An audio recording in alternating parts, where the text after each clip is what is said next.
The president was looking for a green light from an attorney general. Bill Barr reached a point where he couldn't do it anymore, and Rosen stepped in, and he was not prepared to do it, and the president said, we'll find another one. Think about that for a second. The president is looking for the right person as attorney general who will give him an answer of yes. And Richard Donahue was deputy attorney general. He witnessed all of this. Senate Judiciary Committee Chairman Dick Durbin last Sunday discussing the search by former President Donald Trump for anyone in the Justice Department who would help him to subvert the results of the 2020 election. The Washington Post is reporting one of the people Trump was counting on was former acting Attorney General Jeffrey Rosen, who you heard Senator Durbin refer to there. The Post reports Rosen told the Senate Judiciary Committee the former president was, quote, persistent in trying to pressure the Justice Department to discredit the election results. Rosen's testimony followed the release of handwritten notes from his deputy, Richard Donahue, which described Trump as telling the department to, quote, just say the election was corrupt and leave the rest to me. Yesterday, Politico reported pressure on DOJ officials included Trump's insistence they investigate a viral video from Georgia that purported to show workers putting ballots into suitcases. Needless to say, that video showed nothing of the sort. Meanwhile, former U.S. Attorney Byung Pak told congressional investigators earlier this week he resigned because DOJ officials told him Trump was about to fire him for refusing to say evidence of widespread voter fraud had been found in Georgia. Joe. Joining us now, let's bring in New York Times reporter and MSNBC national security analyst Michael Schmidt. Also, Attorney George Conway. Michael, let's start with you. You've been reporting on this story. Give us the outlines of it and how just how bad it's gotten.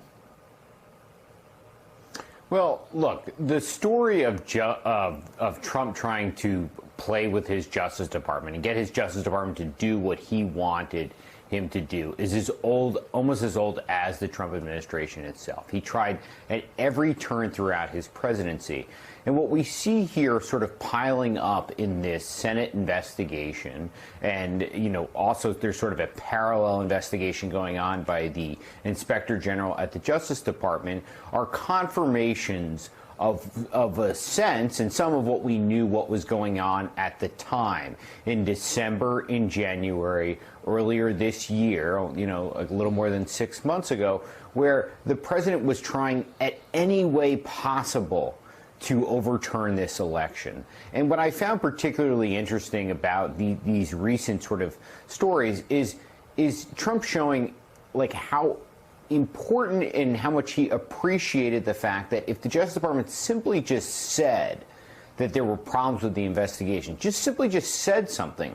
We're not talking about using its criminal or civil powers, simply using the bullhorn that it had as the country's top law enforcement agency to discredit this election.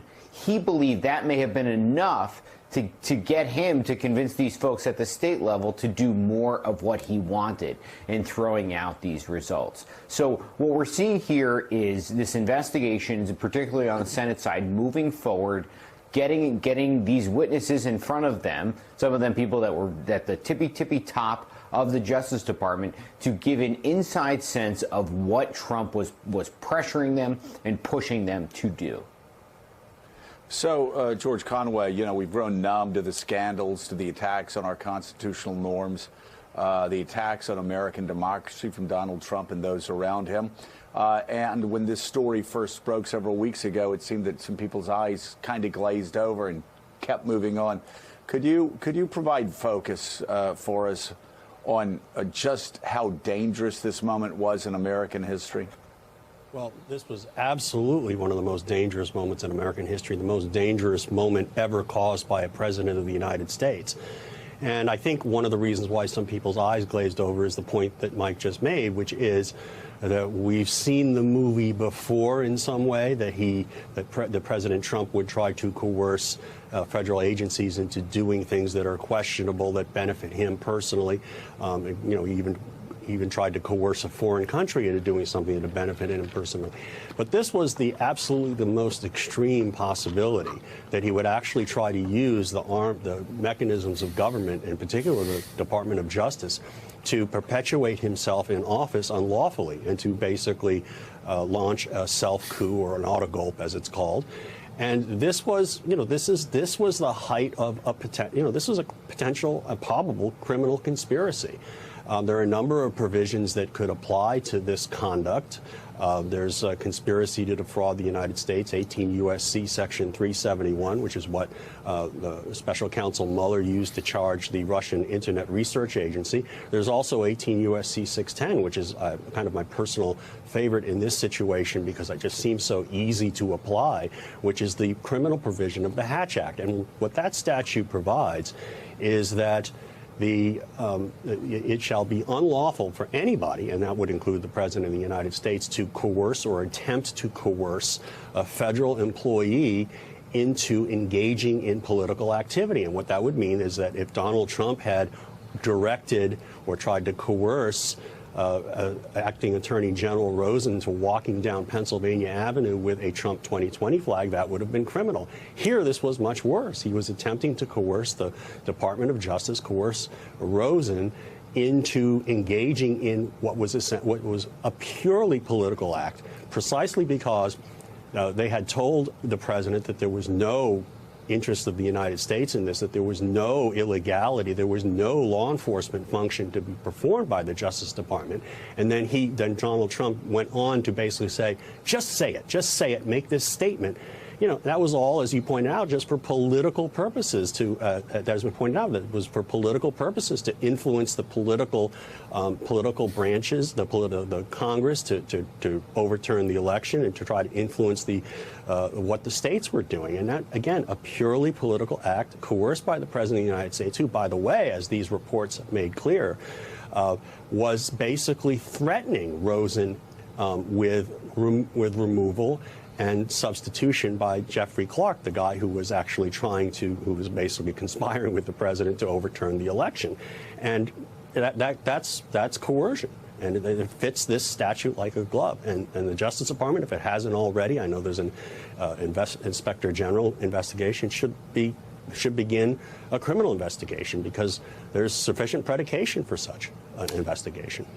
Mike Schmidt, it does seem that despite the fact that we all have, as discussed, grown numb to these stories, it seems like nearly every week there's a new revelation as to just another way that Donald Trump tried to use the levers of government to keep his hold on power. And certainly these are stunning ones we've learned about in recent days. But walk us through what's next. Who else could we be hearing from? What other steps in the investigation may continue? What other, whether it's the committee or the IG report that George just said, walk us through where this could go in the weeks ahead. What else could we learn? Well, it seems like we're fairly early on in this investigation. They're taking depositions, taking interviews with witnesses. So this would go on for many weeks and months here to come before we would ever see sort of a final report, a final product of what is going to come out of this.